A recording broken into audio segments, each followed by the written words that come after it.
4 PM news network में दोस्तों आपका स्वागत है। मैं हूं आपके साथ राशिद ज़हीर। एक राजनीतिक विश्लेषक हैं, हमारे चैनल्स पर आते हैं, अभय दुबे। मैं उनको सुन रहा था दोस्तों, उन्होंने बड़ी शानदार विश्लेषण किया और काफ़ी मेहनत के बाद वो तमाम चीज़ें लेकर आए। लेकिन दोस्तों ये तमाम बातें राहुल गांधी एक ज़माने में अपने टाइम में कह चुके हैं। बात यह है कि देश का जो मीडिया है वही आपको बताता है क्या नुकसान हुआ, क्या फ़ायदा हुआ, और हम अपने अपने मत के हिसाब से अपने अपने चैनल को पसंद कर लेते हैं। मोदी जी के अंदर अगर गुजरात को लेकर के या मुल्लों के पेश टाइट करने को लेकर के आस्था है, मेरे में विश्वास है, तो मोदी जी के चैनलों को सुन लिया जाता है। और मोदी जी को अगर वोट नहीं देना है, मोदी जी की सिर्फ कमियां निकालनी है, तो फिर उन चैनल्स को सुन लिया जाता है जो मोदी जी से सवाल पूछने का काम करते हैं।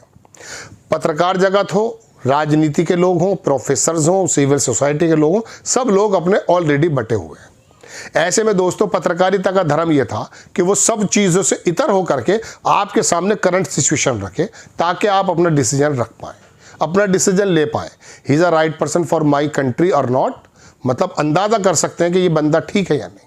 अब इसके लिए तो पत्रकारिता का निष्पक्ष होना बहुत ज़रूरी है। लेकिन दोस्तों बात यह है कि पत्रकारिता का एक धर्म और भी है, सवाल का करना।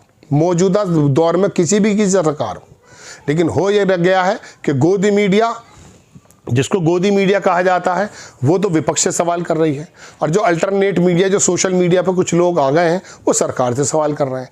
वो सरकार से सवाल करते करते इतनी ज़्यादा तासुब में आ जाते हैं कि गोया के ऐसा समझ लेते हैं जैसे मोदी जी भारत के ना होकर के रवांडा के, ये हमारे देश को तबाह करने के लिए आए। कम ज़्यादा काम किसी से भी हो सकता है। इस तरह से ये निष्पक्षता ज़रूरी है। बहरहाल मैं अभय दुबे सर की बात आपको बता रहा था। उन्होंने एक विश्लेषण में एक बात बताई कि 11 बरस तो हो गए, मोदी जी ने जितनी भी योजनाएं चलाई हैं, उनका जो आवंटन है, उसके आवंटन को उन्होंने अलग अलग करके बताया। एक दो चीज़ें मैं आपको बता देता हूं। टोटल योजनाओं में जितना पैसे का आवंटन किया गया है, उसका सिर्फ 21% खर्च हुआ है। मैं छोटी सी बात आपको बता देता हूं कि 9,000 करोड़ रुपया अगर मिसाल के तौर पे स्मार्ट सिटी पे खर्च हुआ, के लिए आवंटन हुआ, तो वो स्मार्ट सिटी आपको कहीं मिला तो है नहीं, लेकिन उसके अंदर 100 कुछ करोड़ रुपए टोटल खर्च हुए। आपसे अगर मैं यूं कहूं कि साहब बुलेट ट्रेन के ऊपर जो खर्च की बात थी उसमें कितना हुआ है, तो टोटल योजनाएं, अब स्मार्ट सिटी हो, स्वच्छ भारत के बारे में बता रहे थे कि 3,000 करोड़ रुपए का आवंटन था, उसके अंदर बहुत ना के बराबर 100-200 करोड़ रुपया, इस तरह से सारी योजनाओं को जो उन्होंने बांधा है, तो पता ये चला कि आपके सिर्फ इसका मतलब हवा ही वादे थे। ये वादे आप हवाई करते हैं, और ये नेता तो हवाई वादे करते ही हैं। बहुत कम नेता हैं जो उसको पूरा कर देते हैं।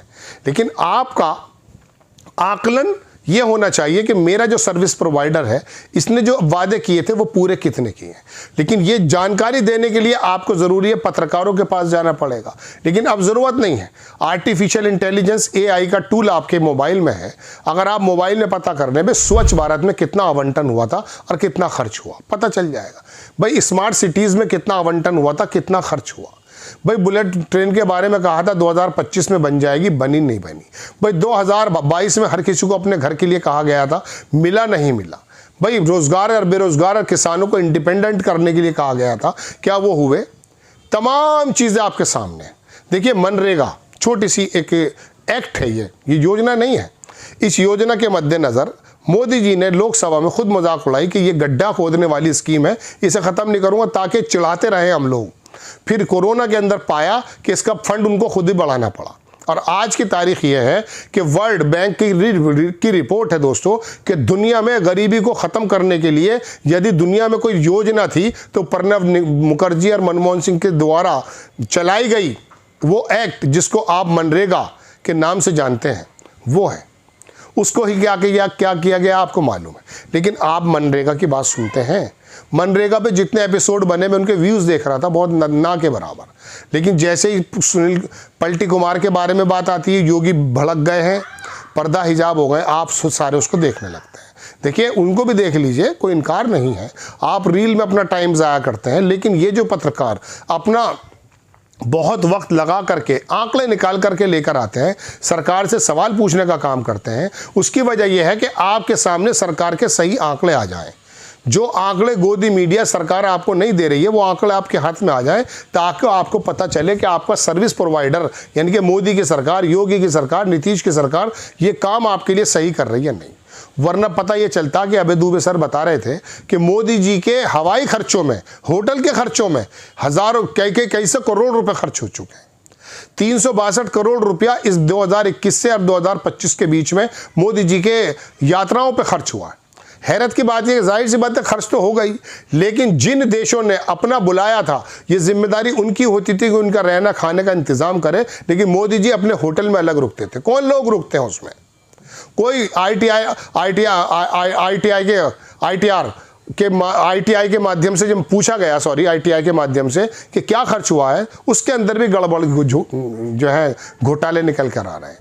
दोस्तों बात यह है कि राहुल गांधी जब इस बार की तरफ चेतते हैं, आपको बताते हैं, तो आपको लगता है कि यह आदमी लीड नहीं कर पाएगा। बात लीड की नहीं है, अभी बात यह जो लीड कर रहा है वो कितना सक्षम है। आप उसको जो बार बार चुनते हैं, या मशीनों के जरिए चुना जाता है, या वीवीपैट के जरिए, या एसआईआर के जरिए, इसकी बहस अलग है।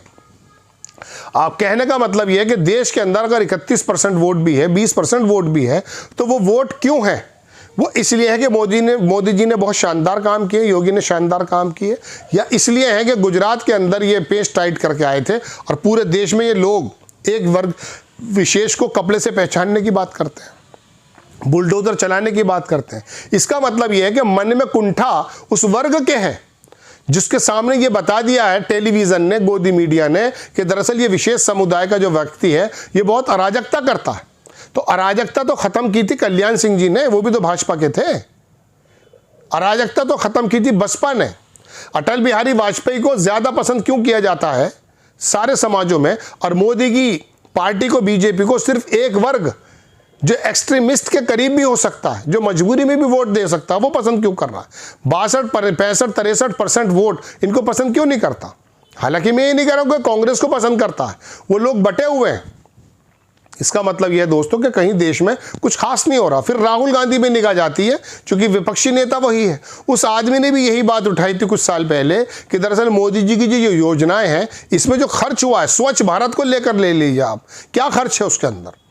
अगर मैं बता रहा हूं टोटल योजनाओं का 21% खर्च हुआ है सिर्फ, बाकी आवंटन, चूंकि पैसा होता नहीं है। अब आप कहेंगे आवंटन का मतलब ये नहीं कि पैसा आ जाता है। आवंटन का मतलब है कि जब बजट होता है ना, तो बताया जाता है हम इतना खर्च करने वाले हैं इस चीज में, और यहां से आने वाला है, याद रखिएगा, है नहीं, आने वाला है। अब आप इस बात का अंदाजा कीजिए कि हम जो कर्ज दे रहे हैं अपने लोन पर, वो भी कितना बड़ा कर्ज है। आपको जब बताया जाता कि मनमोहन सिंह के वक्त में इतने लाख करोड़ रुपया था कर्जा, और आज 250 लाख करोड़ रुपया हो गया है, 3-4 गुना से ज्यादा हो गया, तो आपको ये बात समझ में नहीं आती। इसलिए नहीं आती क्योंकि आपने समझ लिया कि मोदी दरअसल बहुसंख्यकों का या हिंदुओं का नेता है, और ये असदुद्दीन ओवैसी और कांग्रेस जो है ये अल्पसंख्यकों के नेता है। ये तो भाई बोथ आर सेम, ये अलग अलग नहीं है। लेकिन अच्छे कुशल ड्राइवर कौन है, कुशल सर्विस प्रोवाइडर कौन है, देखने की जरूरत तो ये है। लेकिन आप अपना चुन लेते हैं अपने मन से, अपनी ज़ात का, अपने समुदाय का, अपने इलाके का, अपने धर्म का। जब धर्म का, ज़ात का, समुदाय का, इलाके का चुनने लगोगे तो फिर टेक्नोक्रेट्स की ज़रूरत नहीं है, फिर काबिल लोगों की ज़रूरत नहीं है। जय हिंद।